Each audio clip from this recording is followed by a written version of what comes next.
స్వాగతం మిత్రులారా. మనం ఈరోజు మీకు ఒక స్ఫూర్తిదాయకమైన కథను పరిచయం చేయబోతున్నాం. ఇది ఒక యువకుడు మహేష్ గారి కథ. విన్న సరే ఊహించేశారా?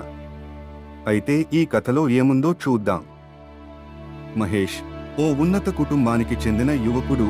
విదేశాల్లో ఉన్నత విద్యా అభ్యాసం చేశాడు. ఒకరోజు తన స్వగ్రామం చింతకుంటకు తిరిగి వచ్చినప్పుడు అక్కడి పరిస్థితులు చూసి ఆశ్చర్యపోయాడు. మహేష్ తన స్నేహితులతో కలిసి గ్రామంలో పాఠశాలలు, ఆసుపత్రులు, నీటి వసతి కేంద్రాలు నిర్మించడాన్ని ప్రారంభించాడు. పంటలు పండించేందుకు అవసరమైన సాంకేతిక సహాయాన్ని అందించాడు. యువతకు ఉపాధి అవకాశాలను పెంపొందించడానికి కృషి చేశాడు. కానీ గ్రామంలో కొందరు మహేష్ చేసే పనులను వ్యతిరేకించారు. భూస్వాములు, అవినీతి అధికారులు ఇతనికి అడ్డు తగులుతారు. మహేష్ ఈ సమస్యలను అధిగమిస్తూ గ్రామ ప్రజల నమ్మకాన్ని పొందేందుకు ప్రయత్నించాడు.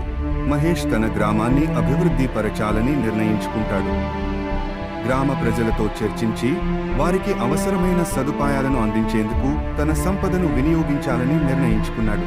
ఒక సందర్భంలో మహేష్ చేపట్టిన పనులకు పెద్ద అవరోధం ఏర్పడింది. కానీ తన పట్టుదల, చాకచక్యంతో ఆ సమస్యను పరిష్కరించాడు. గ్రామ ప్రజలు మహేష్ కృషిని గుర్తించి అతనిపై నమ్మకం పెంచుకున్నారు. మహేష్ కృషితో చింతకుంట గ్రామం అభివృద్ధి చెందింది.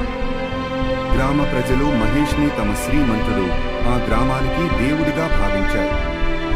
మహేష్ తన కలను సాకారం చేసుకున్నందుకు సంతృప్తి చెందాడు. ఇది మహేష్ గారి కథ. ఇది మనకు ఒక సందేశాన్ని అందిస్తుంది. మన సమాజం అభివృద్ధి చెందాలంటే మనం అందరం కలిసికట్టుగా పనిచేయాలి.